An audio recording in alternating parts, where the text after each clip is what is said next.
1.0 The ambiguity of the word know. The term know is ambiguous. Sometimes it refers to awareness of objects, as in, I know Smith. But oftentimes it refers to awareness of truths, as in, I know that snow is white. Other languages use different verbs to mark this difference. For example, in Spanish, when one speaks of knowing people, one uses the verb conocer, and when one speaks of knowing truths, one uses the verb saber.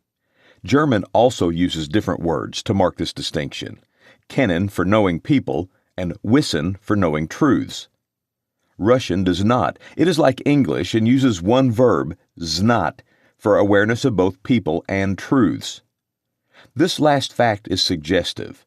If English were the only language that had just one word for both kinds of awareness, its doing so would be a mere idiosyncrasy, a random fact about one language that didn't reveal anything inherent in human thought.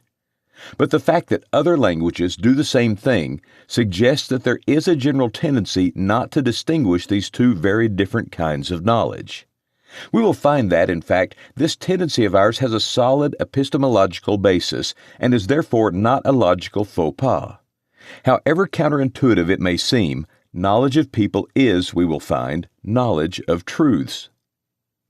1.1 The philosophical meaning of the word know. In philosophy, when we talk about knowledge, we are primarily, but not exclusively, concerned with knowledge of truths. Nonetheless, we will find that the distinction between knowledge of truths on the one hand and knowledge of individuals on the other is of great importance.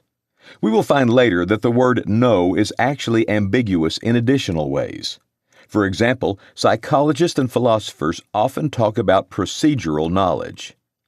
Any case of anyone's being able to do anything is a case of procedural knowledge. My ability to play the piano is a case of procedural knowledge. So is my ability to speak English, and so is my ability to tie my shoes. Many deny that procedural knowledge is bona fide knowledge. This is the exact opposite of the truth. What the virtuoso knows procedurally, the incompetent neophyte knows only discursively. As it deepens, knowledge becomes increasingly proceduralized. Non-procedural knowledge is poorly integrated knowledge. It is knowledge that hasn't yet established the links to other pieces of knowledge that are needed to mobilize it. Procedural knowledge is knowledge that is sufficiently well integrated to have established these links. It is therefore indefensible to hold that procedural knowledge is non-knowledge.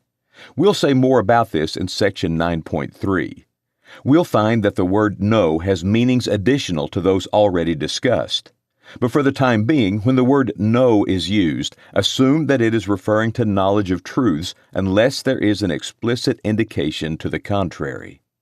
It should be pointed out that even though, for the reasons given, the word know seems to have many meanings, some philosophers maintain that ultimately all knowledge is identical with knowledge of truths. In other words, that awareness of objects and also procedural knowledge, along with the other kinds of knowledge that we will talk about, are ultimately just different ways of knowing truths. But this is extremely controversial.